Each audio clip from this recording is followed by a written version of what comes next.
बांग्लादेश से ये सीधे खबर आ रही है। बांग्लादेश में सेना में बड़े स्तर पर बदलाव हुए हैं। बांग्लादेश में सेना के ये बदलाव, मेजर जनरल ज़ियाउल अहसन को हटा दिया गया है। Ziaul Ahsan national telecommunication monitoring centre के डायरेक्टर जनरल थे।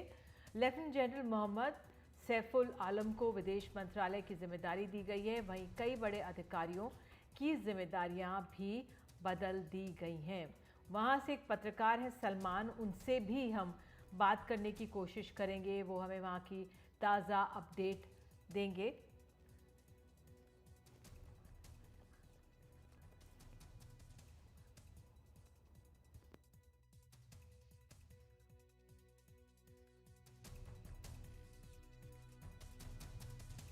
हमारे साथ जुड़ेंगे और सलमान सईद बांग्लादेश से हमें जानकारी दे रहे हैं, अगर उनको हम सुन सके तो।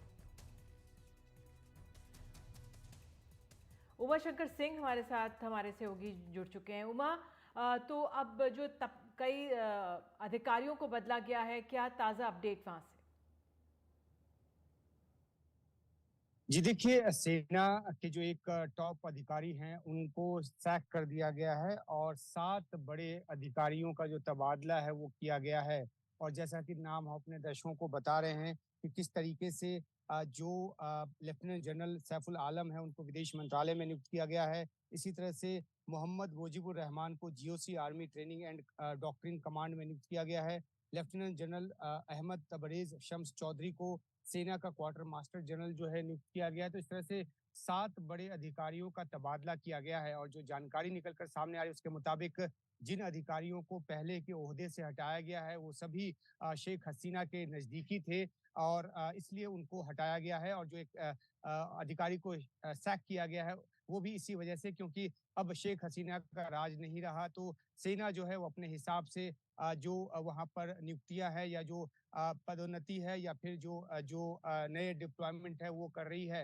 एक अहम बात ये भी है कि जो शेख हसीना के फ्यूचर को लेकर जो बड़ी बात है वो ये कि वो भारत में नहीं रह सकती ज़्यादा दिन, जैसा कि हमारी सहयोगी नीता शर्मा ने ये जानकारी दी। लेकिन दूसरी तरफ ये भी जानकारी आ रही है कि यूके भी उनको वेलकम करने को तैयार नहीं है। आज जो वहाँ के फॉरेन सेक्रेटरी की तरफ से बयान आया उसमें ये बात तो ज़रूर की गई कि वहाँ पे शांति स्थापना के लिए सभी जो पक्ष हैं वो मिलकर बातचीत करें। साथ ही साथ लेकिन अहम बात उसमें ये भी कही गई कि जो पिछले कुछ हफ्तों का जो घटनाक्रम है उसकी जांच हो और जांच जो है वो यूएन के नेतृत्व में हो। तो जाहिर सी बात है कि जो जिस तरह से तशद्दुद के जुल्म के आरोप शेख हसीना पर लगाए गए उस की ओर इशारा है कि उसकी जांच की जाए कि आखिरकार इस सख्ती के साथ आंदोलनकारियों को क्यों कुचला गया या उनको क्यों इस तरीके से उनके साथ बर्ताव किया गया। और इसी वजह से वो जो हिंसा है का जो दौर है वो ज्यादा तेज हुआ। ये अलग बात है कि आईएसआई जैसी एजेंसियों ने भी उसमें आग में घी डालने का काम किया। तो अब बात यह है कि यूके की तरफ से उनको अभी तक वेलकम नहीं किया गया है। और जब हमने दरियाफ्त करने की कोशिश की डिप्लोमेटिक सोर्सेज से तो हमें ये बताया गया नियमों का हवाला देते हुए कि यूके में जो इमिग्रेशन नियम है उसमें इस तरह का कोई प्रावधान नहीं है जिसमें किसी भी व्यक्ति को शरण देने के लिए वहां पर यात्रा की अनुमति दी जाए। और साथ में ये भी कहा गया है कि अगर जान को कोई खतरा है और इंटरनेशनल किसी तरह का प्रोटेक्शन चाहिए तो उस शख्स को उसी देश में शरण लेने की कोशिश करनी चाहिए जहां वो पहले पहुंची। तो ये जो नियम है इस नियम का हवाला देकर, हालांकि ये नहीं कहा गया कि ये शेख हसीना के संदर्भ में कहा गया है, लेकिन दरियाफ्त क्योंकि शेख हसीना के संदर्भ में था तो मतलब सीधा ये निकाला जा सकता है कि वहां पे उनको अभी वेलकम नहीं किया जाएगा। निगोशिएशन हो सकता है चले और आगे चल के कुछ स्थिति बदले। लेकिन इस बीच सूत्रों के हवाले से ये भी जानकारी आ रही है कि जो अमेरिका है उसने शेख हसीना का अमेरिका का जो वीजा है उसको निरस्त कर दिया है। और ये भी इस संदर्भ में देखा जाना चाहिए कि किस तरीके से अमेरिका लगातार शेख हसीना के कार्यकाल से या उस जिस तरीके से वो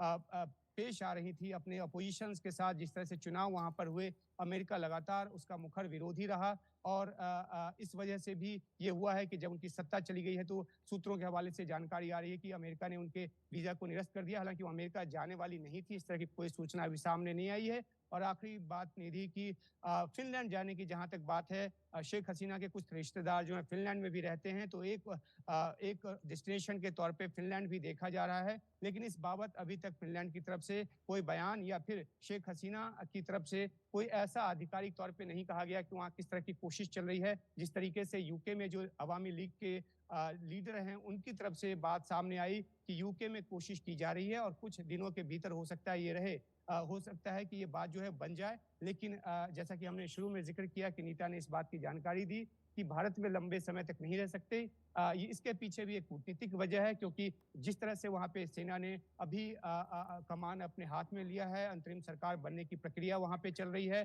तो नए जो एस्टैब्लिशमेंट है, नई जो सरकार है, उसके साथ भारत अपना एक कूटनीतिक रिश्ता आगे बढ़ाने की कोशिश करेगा बिल्कुल, और हो सकता बिल्कुल। है कि उनको ये बात नागवार गुजरे कि भारत ने किस तरीके से यहाँ पे शरण दी है। तो ये भी एक वजह है, कूटनीतिक वजह है कि ये कहा जा रहा है सूत्रों के हवाले से कि यहाँ पे शेख हसीना लंबे समय तक नहीं रह सकती। बिल्कुल, लिली। बिल्कुल उमा, तो ये बिल्कुल सही है कि चुनौतियाँ बहुत बढ़ गई हैं शेख हसीना की।